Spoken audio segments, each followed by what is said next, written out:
बच्चे आज का हमारा topic approaches to lesson planning है और ये अक्सा की असाइनमेंट है। अगर हम इसकी तारीफ़ पर नज़र डालें तो हम देख सकते हैं कि जी लेसन प्लान दर हकीकत एक डिटेल्ड आउटलाइन है जो कि उस्ताद के लिए रहनुमाई या मददगार का फ़रीज़ा अंजाम देता है। इसके ज़रिए उस्ताद ये फ़ैसला कर सकता है कि बच्चों को क्या चीज़ पढ़ाने की ज़रूरत है, वो उन्हें कैसे पढ़ाएगा और जो कुछ भी पढ़ाया गया है वो उसे कैसे उनका जायज़ा ले सकता है। और हर क्लास में ये उस्ताद के लिए ये खाका जो कि आप ज़हनी तौर पर तश्कील देते हैं या फिर तहरीरी तौर पर ये खाका उस्ताद के लिए मददगार होता है। कुछ इसकी इम्पोर्टेंस के बारे में बात है और ये तकरीबन वही चीज़ें हैं जो हम इससे पहले वाली लेक्चर में ज़िक्र कर चुके हैं। कुछ स्टेप्स का ज़िक्र किया है यहाँ पे कि जी लेसन प्लानिंग यानी वो खाका जो कि उस्ताद पढ़ाने के लिए तैयार करता है, उसमें कौन कौन सी चीज़ें ज़रूरी हैं। ये 5 चीज़ें हैं जिसे एंटीसिपेटरी सेट के नाम से पहली चीज़ है। एंटीसिपेटरी सेट से मुराद है तमहीदी मालूमात, यानी जो मौजूद उस्ताद ने पढ़ाने के लिए मुंतखब किया है उससे मुतल्लिक़ कुछ मालूमात पहले क्लास में ज़िक्र की जाएँ ताकि ये अंदाज़ा हो जाए कि बच्चे इस मौजू से वाकिफ़ हैं या नहीं। फिर इंट्रोडक्शन ऑफ़ न्यू मटेरियल, फिर असल में जो मौज़ू आप पढ़ाना चाहते हैं उससे मुतल्लिक़ मालूमात तरतीबवार और मुनज़्ज़म अंदाज़ में बच्चों तक मुंतकिल करना। फिर गाइडेड प्रैक्टिस है। गाइडेड प्रैक्टिस से मुराद है कि उस्ताद की रहनुमाई में मालूमात या सरगर्मियों को अंजाम देना जो है वो गाइडेड प्रैक्टिस कहलाएगा। जैसे बच्चे क्लासरूम में, मिसाल के तौर पर बच्चे क्लासरूम में अगर रीडिंग कर रहे होते हैं तो ये रीडिंग भी एक एग्जांपल है गाइडेड प्रैक्टिस की। इसको आसान पैराए में आप वी डू भी कह सकते हैं, यानी उस्ताद बाहम मिलकर बच्चों के साथ मुख्तलिफ़ सरगर्मियों को क्लासरूम में अंजाम देता है। इसका बुनियादी मकसद बच्चों को काम करना सिखाना होता है। जब बच्चे काम करना सीख लेते हैं तो उसके बाद अगला मरहला इंडिपेंडेंट प्रैक्टिस का है। इसे आप आई डू भी कह सकते हैं कि जब बच्चे उन खामियों से आगाह हो गए और उन खूबियों के बारे में भी उन्हें पता चल गया और अब उस्ताद को ये लगता है कि वो उनकी मदद के बगैर अपने तौर पे काम कर सकते हैं, तो फिर वो बच्चों को मौका देता है कि वो अपने तौर पर काम कर सकें। इसे इंडिपेंडेंट प्रैक्टिस का नाम दिया जा सकता है। और एंड में क्लोजर, जिसे आप इख्तिताम कह सकते हैं, और हम ये कहते हैं कि जब आप इख्तिताम का भी अच्छा होना ज़रूरी है। उसके बाद कुछ कंपोनेंट्स का ज़िक्र किया गया है कि जी वो कौन कौन से ऐसे अवामिल हैं जो कि इफ़ेक्टिव लेसन प्लान के लिए ज़रूरी हैं और इसके लिए किसी ख़ास ग्रेड या किसी ख़ास मज़मून का तयन नहीं किया गया। यानी आप किसी भी लेवल पे पढ़ा रहे हैं या किसी भी मौजू या मज़मून का इंतखाब कर रहे हैं तो इन चीज़ों की मौजूदगी ज़रूरी है। सबसे पहली चीज़ है जी नेसेसरी मटेरियल, यानी जिस मौजू का इंतखाब किया गया है पढ़ाने के लिए उससे मुतल्लिक़ मवाद बहुत ज़रूरी है। फिर क्लियर ऑब्जेक्टिव्स, यानी मकासद का तय करना कि किन मकासद को आप हासिल करना चाहते हैं और फिर इन मकासद को तालिब इल्म तक वाज़ेह कर देना भी ज़रूरी है। बैकग्राउंड नॉलेज, जिसमें मैंने आगाज़ में कहा कि जी उस्ताद को पता होना चाहिए कि बच्चे इस मौजू के बारे में पहले क्या जानते हैं। इसे बैकग्राउंड नॉलेज के नाम से जाना जाता है। डायरेक्ट इंस्ट्रक्शन से मुराद मौजू का तरतीब और मुनज़्ज़म अंदाज़ में बच्चों तक मुंतकिल करना और उन्हें हिदायत फ़राहम करना कि कौन सा काम कैसे या किस तरह से अंजाम देना है। फिर स्टूडेंट प्रैक्टिस है, यानी उस्ताद की रहनुमाई के बाद बच्चे का अपने तौर पर इस काम को अंजाम देना। क्लोजर या इख्तिताम है। डेमॉन्स्ट्रेशन ऑफ़ लर्निंग है, जिसे आप एब्रीवेशन फॉर्म में DOL यानी डेमॉन्स्ट्रेशन ऑफ़ लर्निंग यानी क्विक असेसमेंट के नाम से भी जानते हैं। यानी जो कुछ उस्ताद ने पढ़ाया है एंड में इस चीज़ का जायज़ा लेने के लिए कि क्या बच्चे वाकई उस बात को समझ गए हैं। उस्ताद बच्चों से तहरीरी तौर पर या ज़ुबानी तौर पर उस काम को करके दिखाने का मुतालबा कर सकता है। इसे क्विक असेसमेंट कहते हैं, यानी उस्ताद ने अगर कोई लेक्चर दिया और वो बच्चों से कहे कि क्लास छोड़ने से पहले बच्चे उस टॉपिक से मुतल्लिक़ शॉर्ट क्वेश्चंस को ज़ुबानी या तहरीरी शक्ल में उस्ताद को लिख के दिखाएँ या करके दिखाएँ, तो आप इसे क्विक असेसमेंट या डेमॉन्स्ट्रेशन ऑफ लर्निंग कह सकेंगे। अब आते हैं असल टॉपिक की तरफ जो कि अप्रोचेज़ ऑफ लेसन प्लानिंग है। यहाँ पे अगरचे लेसन प्लानिंग की बहुत सारी अप्रोचेज़ हैं, लेकिन हम यहाँ पे 4 बुनियादी अप्रोचेज़ का ज़िक्र करेंगे जो कि आपके सामने होंगी अगर आपने असाइनमेंट खोली हो।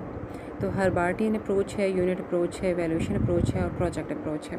इसमें सबसे पहली अप्रोच जो है वो हर्बार्टियन अप्रोच है। इसे जो कि जॉन फ्रेडरिक हर्बार्ट ने पेश किया था, इस बिना पर इसके नाम की मुनासबत से इसे हर्बार्टियन अप्रोच कहते हैं। हर्बार्टियन अप्रोच के बारे में कहा जाता है कि it is based on a perceptive maths theory of learning. A perceptive maths theory से मुराद परसेप्शन बेसिकली साइकोलॉजिकल लफ्ज़ है और इसके मानी अदराक, फ़हम या समझ बूझ के हैं। यानी इस अप्रोच का बुनियादी कॉन्सेप्ट کنسیپٹ یہ ہے کہ ہم دنیا کے بارے میں یا چیزوں کے بارے میں جو کچھ بھی پہلے سے جانتے ہیں وہ آگے آنے والی زندگی میں ہمارے آئیڈیاز بنانے میں یا ہمیں چیزوں کو سمجھنے میں مدد فراہم کرتی ہیں. جی ہربارٹین اپروچ میں ہے پہلی لائن میں، G Herbart's pedagogical method was divided into discrete steps. یہاں پیڈاگوجیکل کے معنی تعلیمی یا انسٹرکشنل کے ہیں، اور ڈسکریٹ اسٹیپ سے مراد ہے الگ علیحدہ یا مختلف اسٹیپس میں.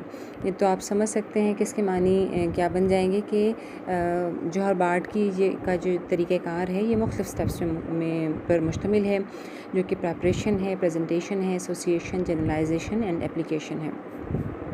پریپریشن جیسے کہ نام سے ظاہر ہے تیاری کا مرحلہ ہے.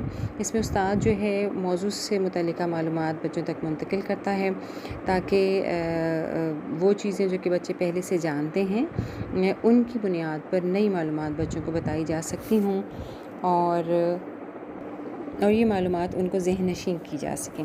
اس میں ایک نیا لفظ جو ہے وہ انسٹل ہے، یا انسٹل کے معنی ہے تعلیم دینا یا ذہن نشین کرنا. نیکسٹ ہمارے پاس یونٹ اپروچ ہے. نام پر ہی غور کریں تو اندازہ ہو جائے گا کہ ایز اے ہول، یعنی اس اپروچ کا بنیادی کنسیپٹ یہ ہے کہ کسی بھی موضوع کو ایز اے ہول ڈسکس کیا جائے، بجائے اس کے کہ آپ اسے مختلف سبجیکٹس میں ڈیوائیڈ کر دیں، یا مختلف سبجیکٹ میں. یعنی اگر آپ کسی بھی چیز کے بارے میں بات کر رہے ہیں، زندگی سے متعلقہ کوئی بھی حوالہ، تو آپ یہ دیکھیں کہ مختلف موضوعات میں یا مختلف مضامین میں اس کے بارے میں کیا کیا معلومات موجود ہیں. چلیں مثال کے طور پہ انسانی کی بات کر لیتے ہیں کہ انسان، اگر آپ سائنس میں دیکھیں تو انسان کو اور اینگل سے لیا جائے گا، ٹھیک ہے. آرٹ میں انسان کو اور حوالے سے بیان کیا گیا ہے، سوشل اسٹڈیز میں اور چیز ہیں، لینگویج یا میتھس میں، فائن آرٹس میں، یہ ساری موضوعات جو ہیں وہ مختلف ہیں.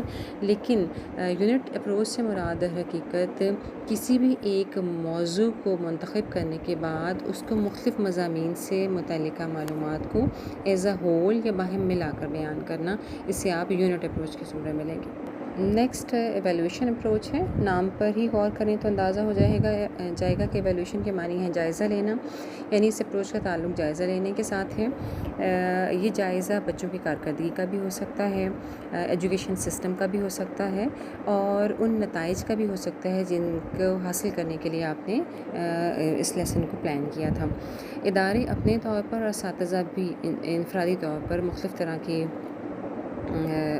طریقہ کار استعمال کرتے ہیں جن کے ذریعے بچوں کو پرجوش طور پر سیکھنے کے لیے تیار کیا جا سکتا ہے. آخری ہمارے پاس ٹاپک پروجیکٹ اپروچ ہے. اسے منصوبی طریقہ کار بھی کہا جاتا ہے. عموماً اس میں انفرادی یا گروہی طور پر بچوں کو مختلف منصوبے دیے جاتے ہیں، لیکن اہم بات یہ ہے کہ ان منصوبہ کا تعلق عملی زندگی کے ساتھ ہوتا ہے، اور بچے اپنے طور پر ان چیزوں کے بارے میں معلومات اکٹھی کرتے ہیں، ان کا جائزہ لیتے ہیں اور کسی نتیجے تک پہنچنے کی کوشش کرتے ہیں. جیسے اگر ہم یہ کہیں کہ جی پاکستان میں بے روزگاری کی بنیادی وجوہات کیا ہیں، تو اس موضوع کا تعلق ہماری روزمرہ یا ارد گرد کی زندگی کے ساتھ ہے. تو آپ اسے پروجیکٹ ایویلویشن میں شامل کر سکتے ہیں کہ اس کے ذریعے آپ یعنی اس موضوع سے متعلقہ معلومات بچے اکٹھی کریں گے، وہ جاننے کی کوشش کریں گے کہ وہ کیا بنیادی وجوہات اسباب ہیں جن کی بنا پر لوگ بے روزگار رہ جاتے ہیں. تو آپ اسے پروجیکٹ اپروچ کا حصہ تصور کریں گے. اچھا، پروجیکٹ اپروچ میں پہلے ہی فکر میں نے کہا ہے، project approach refers to a set of teaching strategies. یا ٹیچنگ اسٹریٹجیز سے مراد وہ تمام طریقہ کار ہیں جو کہ کوئی بھی استاد منتخب کرتا ہے. یہ ڈوئنگ ہے، ٹاکنگ ہے، ریڈنگ ہے، رائٹنگ ہے، ماڈلنگ ہے، پھر فیڈ بیک ہے، کوآپریٹیو لرننگ ہے، کلاس ڈسکشن ہے، یا پھر ایکسپیریمنٹل لرننگ. تو یہ ساری چیزیں در حقیقت مختلف ٹیکنیکس ہیں یا اسٹریٹجیز ہیں جو کہ کوئی بھی استاد جو ہے بچوں کو گائیڈ کرنے کے لیے استعمال کرتا ہے.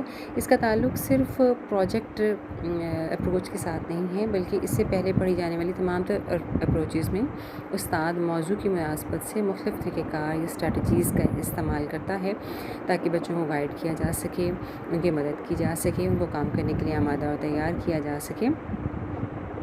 ان تمام تر اپروچز کا بنیادی مقصد استاد کے وسیلے سے بچوں کے لیے آسانی پیدا کرنا ہے اور انہیں پڑھنے، سیکھنے اور عمل کرنے کے لیے تیار کرنا ہے.